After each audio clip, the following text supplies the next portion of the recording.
So genetic variation is really important in any population, in any species, because it is really the material that natural selection works on.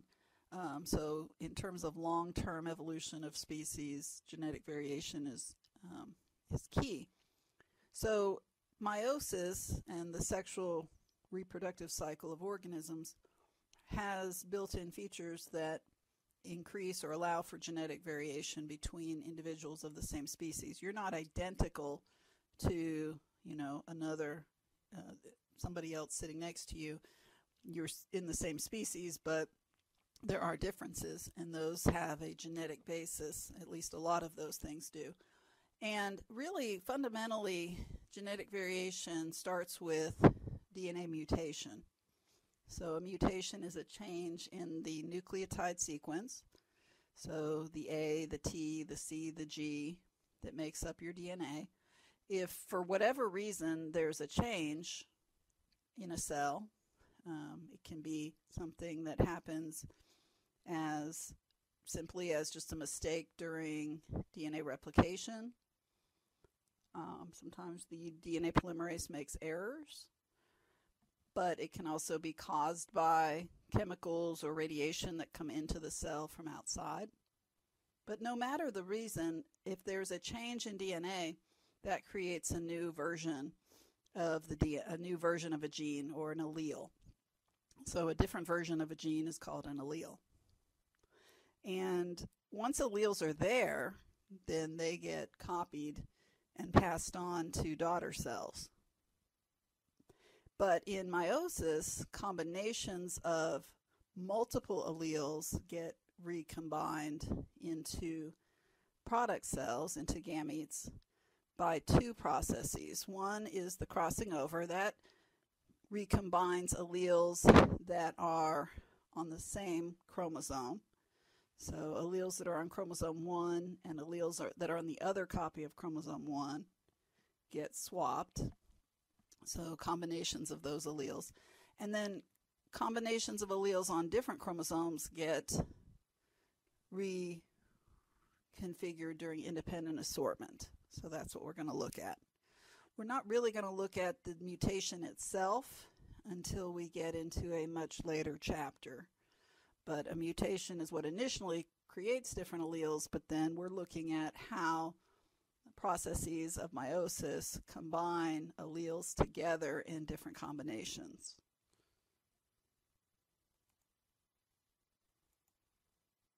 Okay, so let's look at crossing over. Like I said, crossing over recombines or creates new combinations of alleles that are on the same chromosome. So in this image, it's very simplistic. You have one chromosome, it's a long chromosome, and each cell has two copies of that long chromosome. And so on the far left, you see one copy of the long chromosome has a big A allele, and then at the other end of the chromosome, there's a big B allele. So gene A and gene B. The other copy, shown in blue, of the long chromosome has a different allele of A. So we use capital letter or lowercase letter to emphasize that those are different alleles of gene A. And then for gene B, different alleles. So big B is a different allele from little b. Usually the difference between alleles, 99%, 99.9% of the nucleotides in allele big B are the same as allele little b. And it's only like one nucleotide difference between the two genes that creates the different allele. So maybe on allele big B, at a certain position in the gene, there's a cytosine, whereas on allele little b, there's a thymine. It can be as simple as that, just one nucleotide difference. But we use these letters to emphasize that they're at least slightly different. The same thing for A. Big A might have a guanine at a certain place where little a has a cytosine. So something is different. So when you have a setup like this, you have big A on one chromosome, little a on the other, big B and little b. Usually what we're thinking about in this case is the combination of alleles that's connected on the same chromosome. So this chromosome, the red one, has a big A and a big B combination, and the other chromosome has a little a and a little b combination. But during prophase 1, remember, there's a breakage and exchange of equal corresponding segments, and it's shown over here in part C of the figure. And the little a ends up over here, and the big A ends up over here when there's a crossing over. And so what that does, if you go all the way to the end products of meiosis, you end up with the top product cell has a chromosome that has a big A with a big B on the same chromosome. That's not a new combination of alleles. And at the very bottom, this product cell also has a chromosome, an allele combination that's not new. It's a little a with a little b. But what we're looking at mainly is right here in the middle. Some of the gametes have a little a with a big B now together. That is a new combination because in the starting cell we didn't have a single chromosome that had a little a connected to a big B allele. And then this one in the same way, the big A connected to the little b allele on this chromosome. That's a new combination. So these are recombinants or recombinations of alleles that are located on the same chromosome. Right, so that creates some new combinations there.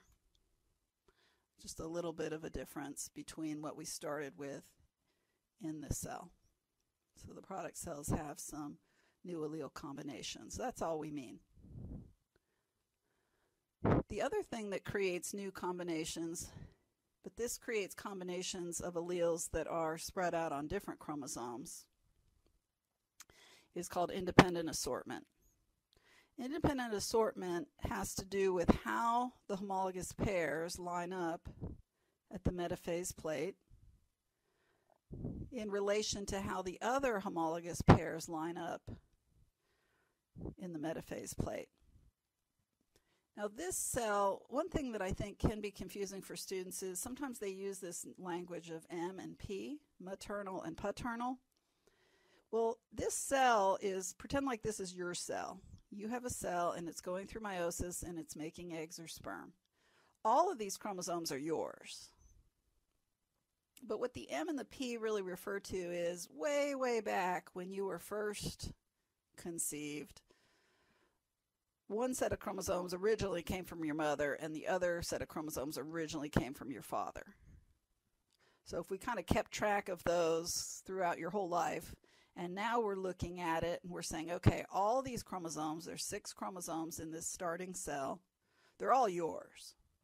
And in a way we can say 3 of them originated from your mom and 3 of them originated from your dad.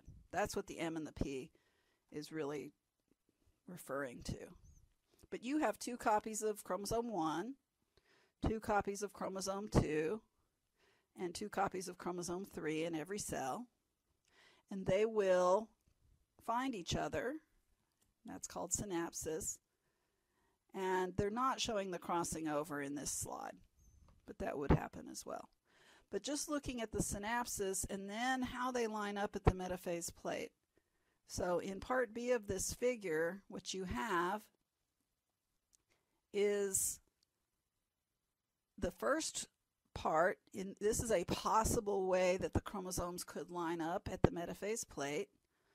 In this case, all the maternal versions of each chromosome 1, 2, and 3 are on the left. All the paternal are on the right. Or if you go down one, it's also possible they could line up this way. And the main difference on the second option here is on chromosome 3, the red one is on the right. Or they could line up this way, or they could line up this way. In fact, when you have hundreds or thousands of cells going through meiosis, Some of them will line up like the top one, some of them will line up like the middle, some of them will line up like the second middle, and some of them will line up like the bottom one. Because they're all equally likely. There's no different. There's nothing dictating how they line up. And if they line up the way shown at the very top, then your gametes would have these allele combinations. They would have all the alleles from the big red combined with all the alleles from the medium-sized red and all the alleles from the small red. They would end up in one cell. And then some cells would also have all the big blue, medium blue, and small blue alleles. But if they lined up the way the second picture shows, then you could get alleles from the big red, alleles from the medium red, and alleles from the small blue combined together. And that's a little bit different than what came before. Or alleles from the big blue, alleles from the medium blue, and alleles from the small red all together. So independent assortment says that it's possible, starting from this starting point shown in A, it's possible to get any of these combinations of chromosomes into the gametes. As long as there's one set of chromosomes in each gamete, that's really the only requirement. But the chromosomes, they're assuming that the alleles on the red chromosomes could be, at least some of them are different than the alleles on the blue chromosomes. And so you can get different combinations of alleles in each daughter cell depending on how the chromosomes are segregated at the metaphase plate. That's all that means. So when you combine together the effect of crossing over and the effect of independent assortment, because really they both happen, then you get a huge amount of genetic variation, meaning a huge amount of different combinations of alleles that are possible. So if you calculate independent assortment alone, because we have 23 pairs of chromosomes in human, so independent assortment alone would give you 8.4 million chromosome combinations that any one gamete could have. You don't need to memorize that number, but it's a big number. Now, if two gametes fuse together in fertilization, which they do, you multiply 8.4 million for the egg and 8.4 million for the sperm, there's 70 trillion different diploid zygotes that could be formed, that each would have a slightly different, at least slightly different, allele combination than the next. And that's just, 70 trillion is just taking into account independent assortment. It's really hard to quantify crossing over. Crossing over happens at least once for every tetrad per meiosis, but it's really hard to quantify that.